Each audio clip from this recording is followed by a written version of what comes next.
I appreciate your efforts of being here. You know, we're grateful you made the journey to have, we have an important conversation to have about things that matter most to your people. That's why we're here. It's a simple proposition. When I became president, I promised my administration would prioritize respect for tribal sovereignty and self-determination.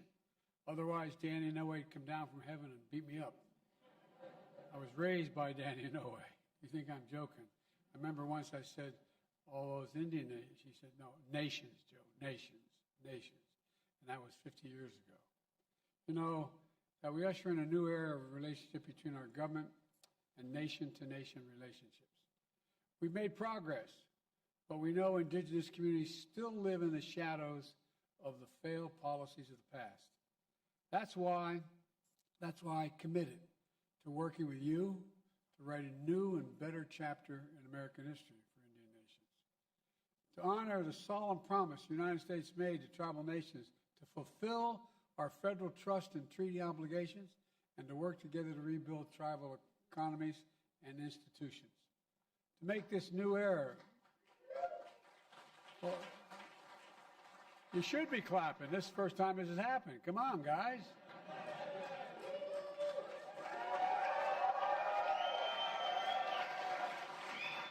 You may not be proud of all this, but I'm really proud of it. Make this new era of self-determination a reality. On my watch, the federal government has made record investments in tribal nations. There's more to do. The American Rescue Plan, the largest direct federal investment in tribal nations ever. We helped vaccinate tribal communities. We got the economy going again. And the bipartisan infrastructure, the single biggest investment in tribal roads, bridges, water, high-speed internet, electricity, integration, environmental cleanup, and so much more, because you deserve it, and it's long overdue. The Inflation Reduction Act, the biggest investment in fighting climate change ever, anywhere in the history of the world, and helping tribal communities to lead in the transition to clean energy and ease the impact of droughts and wildfires and rising sea levels that threaten native lives and precious homelands. You know, at the same time, my administration last year secured the first ever advanced funding for Indian health services.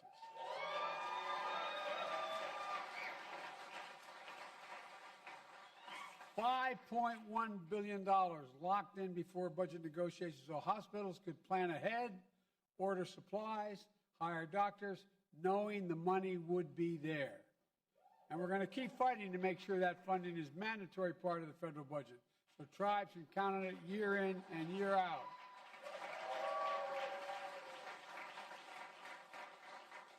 Folks, these transformational investments are going to help tribes, but they help all Americans, all Americans. We know the federal dollars are vital to your communities in order to be able to thrive. We know you know best how to invest them, not us. You know. You know what your communities need, and that's what self-determination means. But today, there are still too many hoops to jump through, too many strings attached, and too many inefficiencies in the process. For example, a small tribe may qualify for federal funding, but they can't afford to hire an extra staff needed to complete all the paperwork. Or a tribal council may secure a grant, but can't collect it without raising enough cash to meet the federal matching requirements. Or a remote Alaskan village may receive funds without roads or internet and has to charter a plane or every quarter just to be required to be in compliance with the report. Folks, we can do a hell of a lot better than that. A hell of a lot better than that. And we're going to. That's why today I'm signing an executive order to reform the federal funding system for tribes, cutting that red tape so you can deliver for your community faster and better.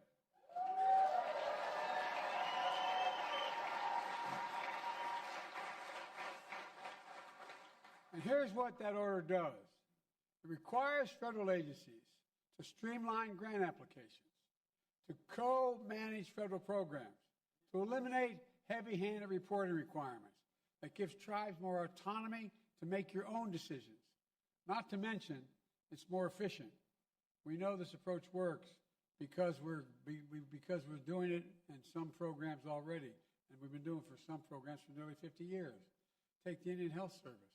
More than half its budget now goes directly to tribes to run their own clinics and hospitals rather than relying on federal facilities.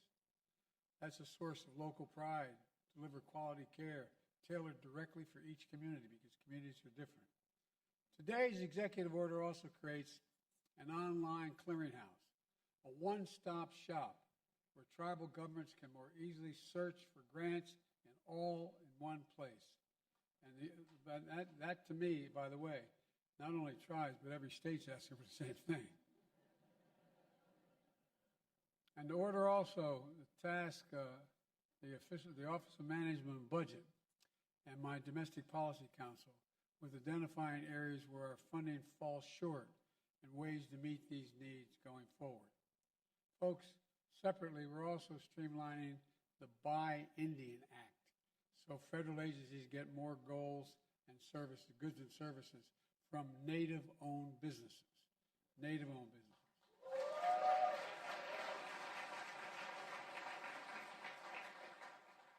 This year, for example, the Indian Affairs Bureau awarded 75% of its budget to Native-owned enterprises, up from about half that in 2021. Together, these steps are going to help grow tribal economies and reduce the hoops they have to jump through to get the funding they deserve. It's all part of my vision for a new era of respect. Respect for you as leaders, respect for tribal sovereignty, respect for the nation's fundamental right to build a future and own on your own terms, not anyone else's terms. From day one, I've worked to include Indigenous voices at the table in all we do. I've appointed Native Americans to lead across the federal government. Not only Secretary Holland, America's first Indigenous Cabinet Secretary,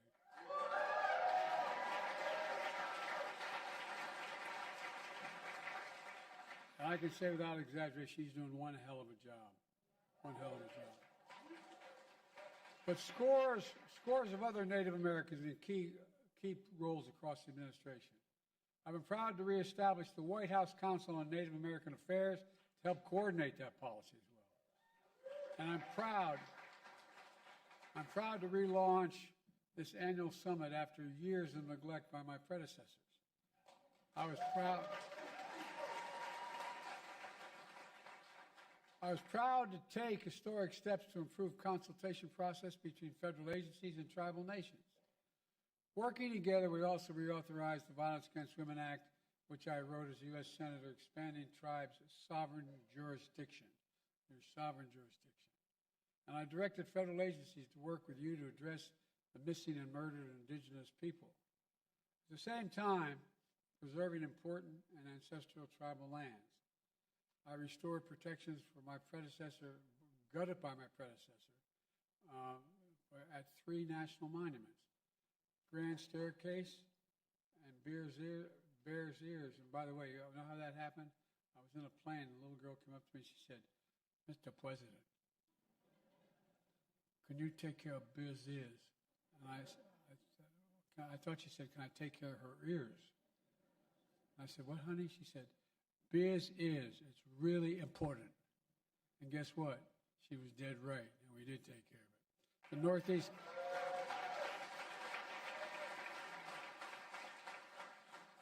The Northeast Canyons and Seamount on the coast of New England. I used my authority under the Antiquities Act to designate new national monuments as well, including Castor Range in Texas, Camp Hale in Colorado, Spirit Mountain in Nevada, ancestral footprints of the Grand Canyon, which, by the way, I enjoyed doing that the last one. Anyway, it got some attention from people who didn't agree with me. But anyway, meanwhile, my Department of Agriculture and Interior have signed more than 200 agreements to strengthen co-stewardship of federal lands, recognizing the value of tribal knowledge. And today, we're publishing the Best Practices Guide to help federal agencies work with tribes to protect sacred sites in all these areas. Folks, at the same time, we're helping to preserve cultural heritage like tribal languages and sports. Sports like lacrosse, Joining us today are members of the Six Nation Confederacy, by the way, where are you guys? Stand up. Come on.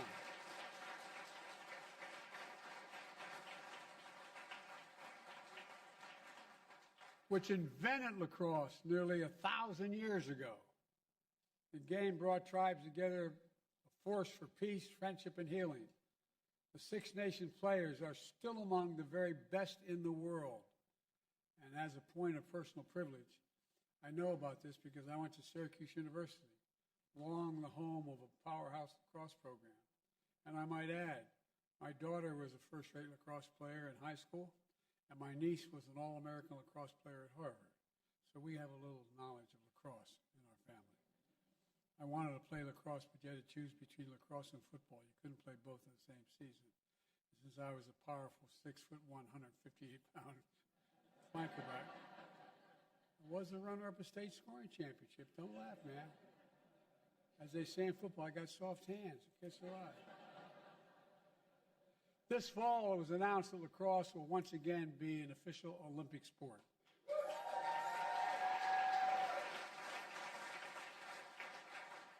And the Six Nations team asked to compete under its own tribal flag. And today, I'm announcing my support for that request.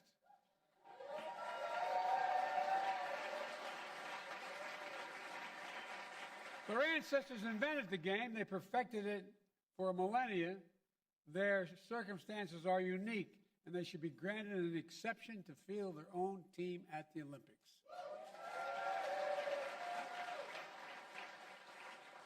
Let me close with this. It's hard work to heal the wrongs of the past and change the course and move forward. But the actions we're taking today are key steps into that new era of tribal sovereignty and self-determination. A new era grounded in dignity and respect that recognizes your fundamental rights to govern and grow on your own terms.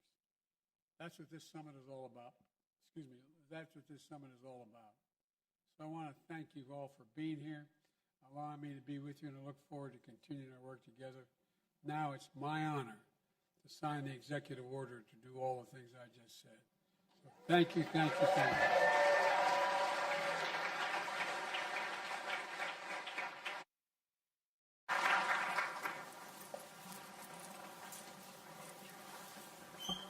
The tradition is when you sign an executive order, you give one of these pens to the person responsible for it.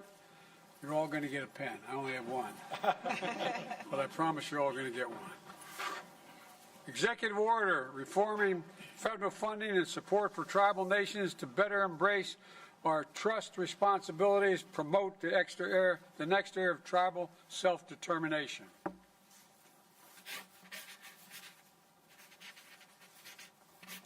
There you go.